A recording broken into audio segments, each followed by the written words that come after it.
GML, syempre po last week niyanig nga po ang Mindanao. Ang General Santos ng magnitude 7.8 na lindol. Ano na po ang tulong po na naibibigay po natin sa ating mga kababayan? Well, when it struck, immediately meron tayong mga agents, mga PCSO agents on the ground. On the same day, actually, in the evening, nakapag-repack sila, nakapag-distribute on the same day, lalong-lalo na sa mga na lumikas agad, no? Lalo sa Gland, marami talaga rin na-isolate, no? O may mga areas talaga na immediately wala pang nakakapag-organize and yung ating mga agents ng PCSO already able to distribute grocery and food packs para sa mga nasalanta.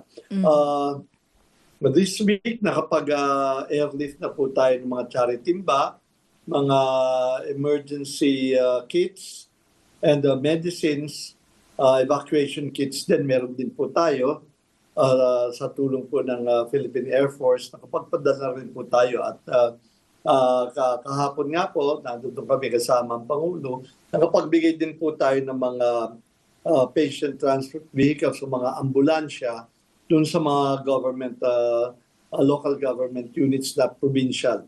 Po, charitimba, GML, ano po laman itong charitimba? Gusto ko yun. Oo nga eh. Kaya po yung mga ready-to-eat meals, tutubigan lang po, meron dilata, meron ding bigas na naka-vacuum pack. No? So, meron na siyang meatloaf pero walang pork, of course. And corned beef din po. Laman yan. Ito Hindi yung po tayo parang naglagay ng yes. sardinas dahil marami na akong nagbibigay ng sardinas eh. Yung mga easy open canto, no? Opo. Kumbaga pwedeng kainin na ng hindi nagluluto. Kasi problema ang pagluluto dyan sa lugar. Opo, at meron tayong mga arroz caldo, champurado na tinutubigan lang po. Pwede na pong, ng mainit na tubig, pwede na pong kainin. GM, kasi halimbawa nangyari last week Lunes, 'di ba, yung lindol. Pero Wednesday, Thursday, naka-receive tayo ng report na marami pang mga liblib na lugar sa Sarangani ang hindi pa nahatira ng tulong. Kumbaga, syempre ang bagsak ng tulong ay nasa sentro, no? Pwedeng sa Jensan or sa Glan. Pero marami pa palang lugar na nasira rin kabahayan at wala ring makain. Yun nga, at hindi pa naabutan ng tulong. Yung ganun kabilis, GM, na pagpapaabot ng tulong sa mga liblib na lugar, yun po ba ay nasa priority? Well, actually, ang priority to help as many, siyempre, no? Pero ang lamang ng aming mga agents who are locals, alam nila pa how to get through. Kunyari sa Glan, kami po unang nakarating doon na nakapagpadala kami ng mga relief goods doon and food packs, even ahead of everybody. Kasi local kami, yung mga tao. So nauna kami roon sa mga hard to reach. And of course, kami lang naman yung augmentation. Ultimately, it will have to be DSWD. We will have to provide yung mas universal. At least kami po, bigyan natin yung kagyat, no, na tulong na may bibigay at may response agad ang ating pamahalaan para sa ating mga kababayan. Kami naman po, kung alin yung pinakamabilis na matutulungan, yun naman po ang aming parang triaging po. You have to have priorities kung sino at sino yun yung malapit mong matutulungan agad. Opo. GM, tama po ba ito? May mga patient transport vehicles po kayo? Mula pa po galing po sa Cebu? Paano po niyo ito na-mobilize? Transport po natin yan as soon as magkaroon ng lindol. Malapit lang po yan. Mga 3 days lang po yan eh. Kaya nga naka-preposition kami sa Visayas and Mindanao, nasa Cebu na po yan para kung manggagaling pa ho ng Manila yan, mga 2 araw pandagdag yan. So tama-tama naka-preposition kami ron dahil tapos na po kami sa lahat ng mga munisipyo at mga syudad, no?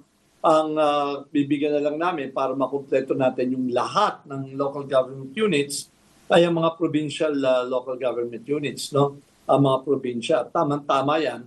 Dahil pag kailangan lumikas ng mga tao, may magagamit po ang mga lalawigan doon. Ano po yung mga kasong natugunan po ng patient na transport of vehicles? Ito yung mga nasugatan po, no, GM? I'm sorry, we do not have the details kasi sila na yan. Hindi naman sila nagre-report sa amin. We presume na meron mga katulad nung Sarangani. Ano po? Yung Sarangani po, naapektuhan yung kanilang ospital.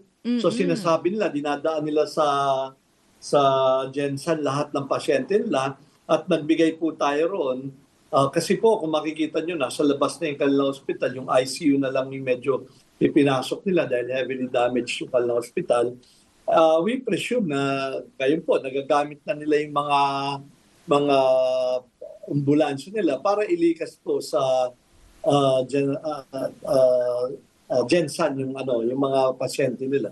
Opo, GM, at this point, 1 week po after ng lindol, ano po yung tinututukan natin from PCSO?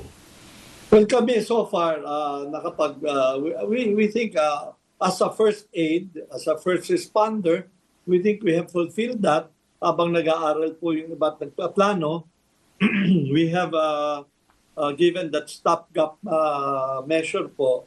And I think we are successful doon po. So, ito na papasok yung the more sustainable, like the SWD and also the LGUs. Kasi yung pahirap po kasi dyan how to regroup eh.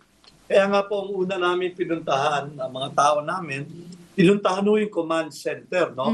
Not only to seek guidance, but also to give them assistance para kapagtrabaho sila.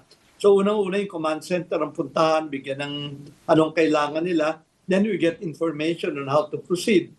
Yun po naman ang protocol na in-observe ngayon. Kaya mabilis din po kami. Pero we serve that purpose of giving the immediate response. Ayan, panghuli na lang, GM Mel Robles. Mensahe po natin sa ating mga kababayan, baka may gusto pa rin humingi ng tulong sa ating PCSO. Well, yan po, sa mga panahon ng sakuna, we are not that as much as equipped ng ibang agencies, pero what we lack there, we compensate with our speed and local knowledge, no? Kami po ay naghahanda naman talaga sa mga ganitong pangyayari. Maasahan niyo po kami na hindi po kami uurong sa pagtulong. Alright, maraming salamat, GM Mel, sa inyong pagsama sa amin ngayon. Thank you po, GML Robles. Maraming salamat po. Alright, so nakausap po natin si GML Robles, General Manager po ng Philippine Charity Sweepstakes Office.